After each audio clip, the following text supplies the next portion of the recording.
this session. I think we've at least achieved 25% quota in the crowd in the big hall, so that's very encouraging. So this session is called Climate, Jobs and Public Services, Fighting for Public Services and Public Ownership that delivers for the people and the planet. And in recognising this, it does very much follow on from many of the speakers' points, in particular Suzanne's contribution at the end. There's not a lot that I could add or say better than was said at the podium in the opening plenary. But I will say, public services to me is the whole concept of public services. When I think of the way our society is at the moment, I can't think of much that is more denigrating to democracy than the way public services are being treated. And when you think about it, all the polls that you see, like 70 or 80%, wants to see basic utilities brought back into public ownership, and yet the Westminster political and media bubble is completely opposed to that. So where is the democracy in that? There's an overwhelming, perhaps given 40 odd years of failure of privatisation and manifesting, it's becoming more and more visible, not just in our water and transport services, in health and care. We're going to hear a little bit about each of those, I hope, over the course of this workshop. Then you can see just how divided we are as a society between what the political decision making and the position of the majority of people. In terms of public ownership, which of course is how we can ensure that those essential services are kept in the public sector, actually owned by us and run by us. I mean, I think back to when I was a worker in aviation, and of course the whole climate argument was we need to do less flying. What do we mean by a kind of climate approach to public transport? It means less planes and cars, it means more trains and buses. That couldn't be further from the ethos of how public transport is being run at the moment. It's huge profits being extracted, and yet where the opportunity to travel just isn't there. I mean, you could say, well, what part of the climate response is that we need to be doing less travelling, and there is, that is a component in it, but we also need to be democratising travel so that those people who are in isolated areas can actually get from A to B. So there's this balance to be brought between the two, and I think that's kind of symptomatic of many of the sectors across our society, and we'll hear about that from our speakers. And I think, okay, we've got till, that clock's obviously wrong, I just realised. We've got until 1:25 then to have this discussion. We're going to call our speakers. We're going to talk for about 7-8 minutes, and I'll be very rude and point to you with a 2 or something, just to, not to say stop, but just to say sort of bring things towards a close. And then we'll have some open discussion, and I'll call you back at the end or in the middle if there's a particular question that needs answering. We hopefully have a good discussion from that, and that will then lead into this afternoon's sessions, because we really want this conference to have something that comes out at the end where we say, actually, we're going to go away and do this, rather than just, well, that was nice to hear, nice to actually get somewhere. And I know that some of the campaigns are very much aimed at taking things forward in that way. So, rather than me ramble on any further, we'll go straight to our first speaker, and I'm very pleased. You've come a long way, Fran, thank you. Fran Postlethwaite is, I'm not sure your official position in the Better Buses campaign, but it's the South Yorkshire region. And national, yes, absolutely, because it is a campaign that's growing, of course. So, Fran, would you like to go ahead? As the chair said, sorry, I don't know your name.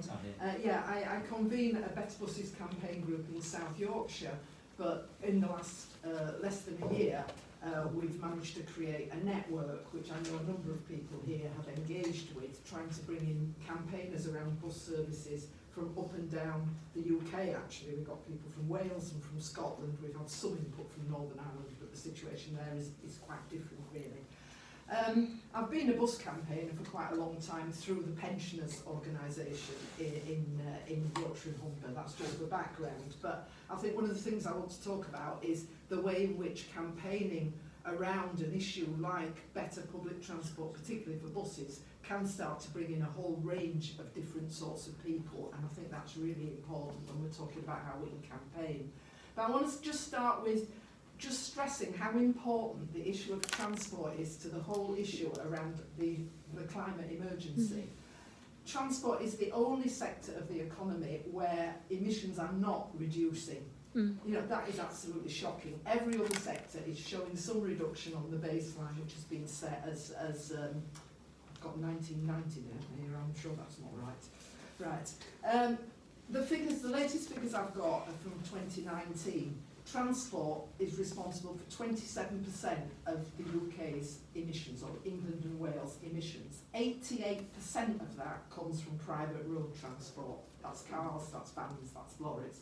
I mean, these are absolutely shocking figures. Now, some people say the answer is, let's make all the cars electric.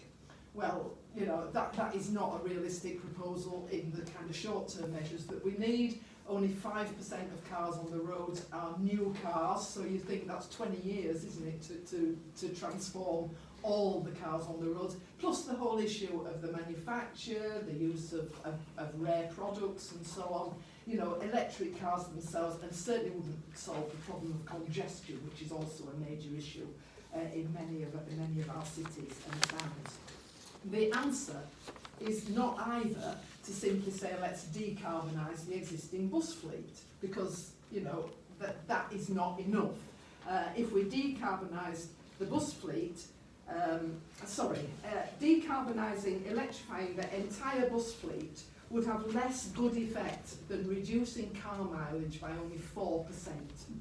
So the key is what is sometimes called modal shift, which means moving people from cars onto public transport, making that a viable choice for people and encouraging that to happen as widely as possible. What we've got instead is an increasing reliance on cars, an increasing reliance on road building, and a worsening of the public transport situation. I mean, I haven't got time to go through the crisis that we've got in bus services. I'm sure people are quite aware of, you know, unreliable, infrequent, expensive services and areas that are left completely isolated. The question is, why does that situation arise? And there are two fundamental reasons, I think, why our bus services are in crisis. One is the crisis that the chair alluded to, the privatisation, the deregulation of bus services that took place in 1986, which has left bus companies in control. They're profit-making organisations. They are not interested in providing for social need.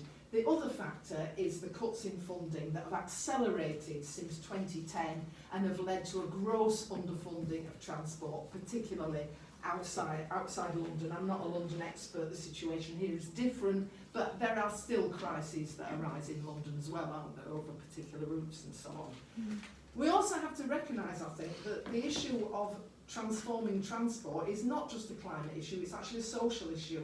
It links really clearly to the cost of living. It links to the fact that the people who rely most on public transport are the poorest and most vulnerable in our society, who are left isolated, who can't get to work, who can't get to hospitals, who can't travel socially, increasing the risk of social isolation and so on. These groups are really, really important. In South Yorkshire, almost 30% of the population do not have access to a private car. We're not talking about a tiny minority here. We're talking about lots and lots of people and the poorest sector. And their lives are absolutely destroyed when they cannot access public transport. So it's the social side, it's the justice side and the climate side that neatly come together, I think.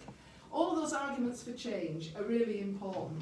So the Better Buses campaign, it encompasses a number of different attitudes and responses, but I think I'm right in saying that we are all united around the need to end privatisation, initially through public control, which is also called franchising, but actually with the aim of public ownership, which demands a change in legislation, as the way to make them proper public services and not profit-making institutions, but also argue for an uplift in funding by stopping some of the amazing amount of billions of money that are spent on building new roads to deal with the increase in traffic that's caused by the lack of public transport, you know, of this circular argument. But also, you know, if a future Labour government can talk blithely about investing billions in recommissioning Trident, yes, then actually our argument for saying absolutely, investing things that make people's lives better absolutely, is actually something that needs to be a focus of the campaign. So they're the kind of things that the Better Buses campaign calls for. And I think we've been successful in South Yorkshire, but also increasingly with the national, which is really a network, of bringing together bus users and would-be bus users, trade union members, climate campaigners, people from different age groups. I must admit at the moment it's probably more dominated by slightly older people. I mean, this is true of trade union activists too, isn't it, in a lot of workplaces. But, you know, we are in some places really, you know, bringing students and young workers on board and so on.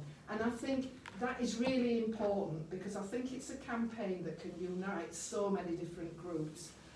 In terms of the demand for better public transport, a whole number of unions do have good policies at national level. Certainly the PCS, we had a speaker from the PCS this morning, and I know that, you know, they have a very strong policy. The TUC commissioned this report, which obviously I can't deal with the details of, but it's amazingly full of lots and lots of research as to why investing in public transport is not money down the drain. It actually brings money back into the economy, and as well as transforming lives and dealing with the climate emergency in the way that we've said. There are loads and loads of manifestos and documents like this that talk about what is wrong and what is needed.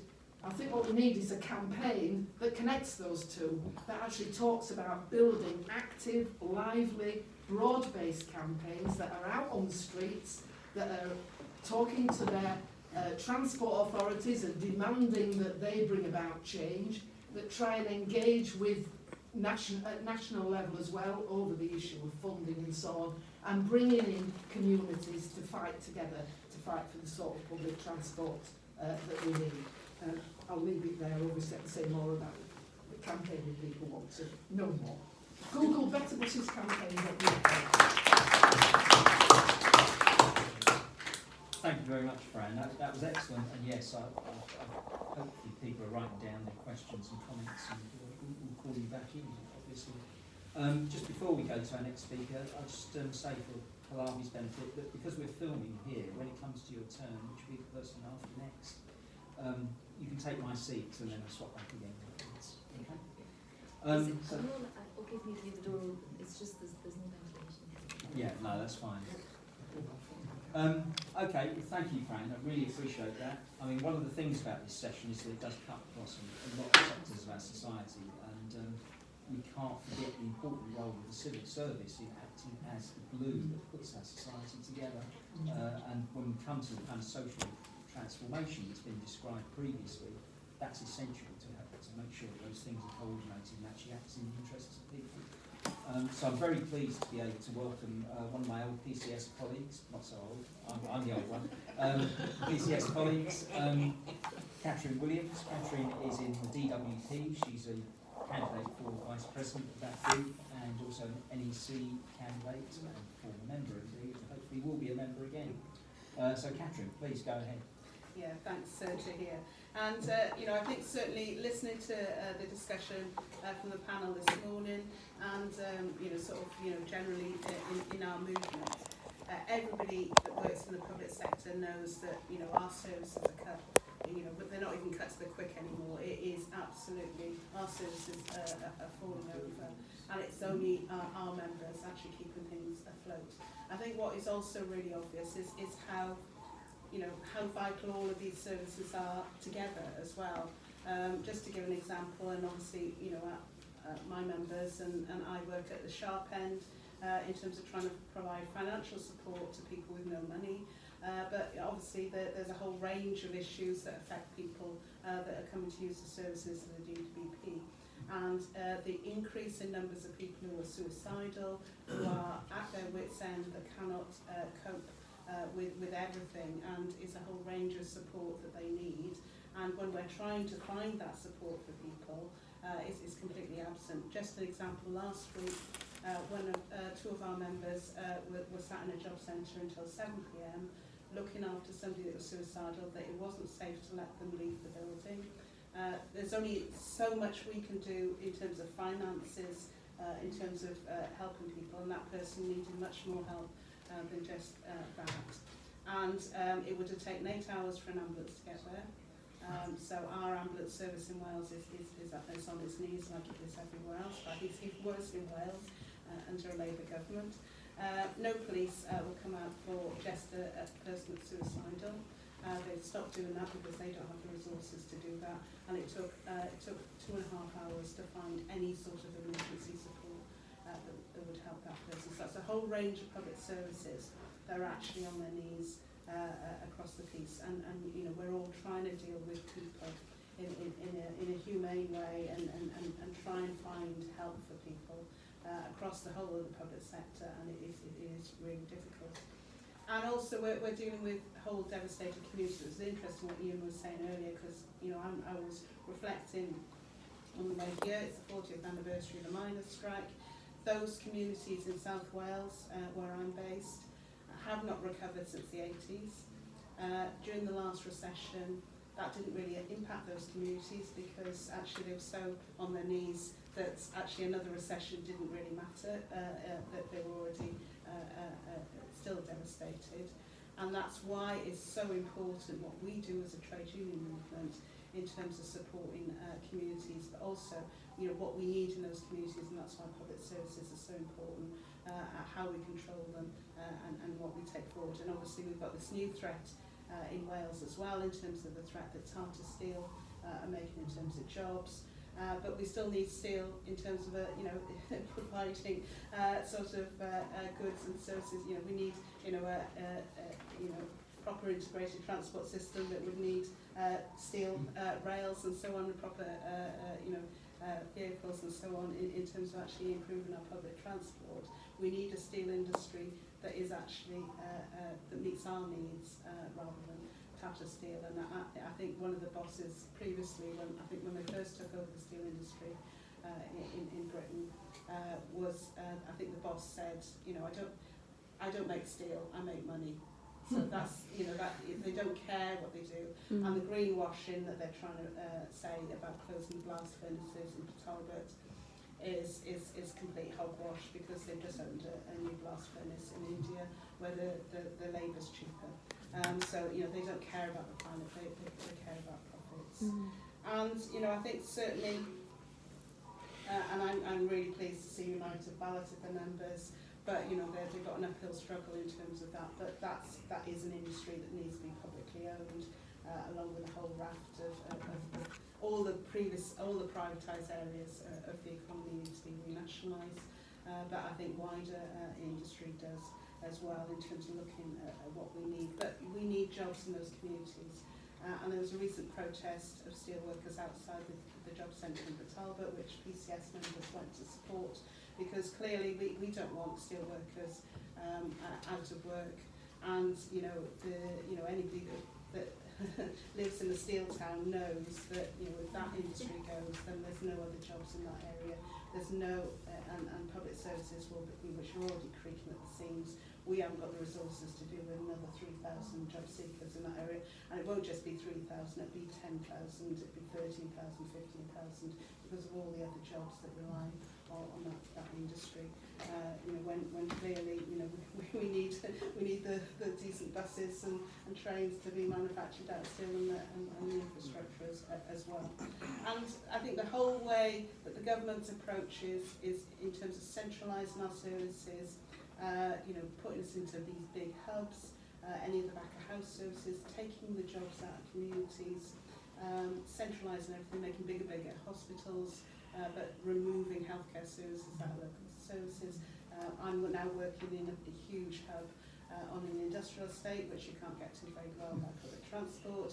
So there's all that, increases the carbon footprint, it increases the difficulties in terms of getting there, but it also takes jobs out of those communities and it takes services out of communities.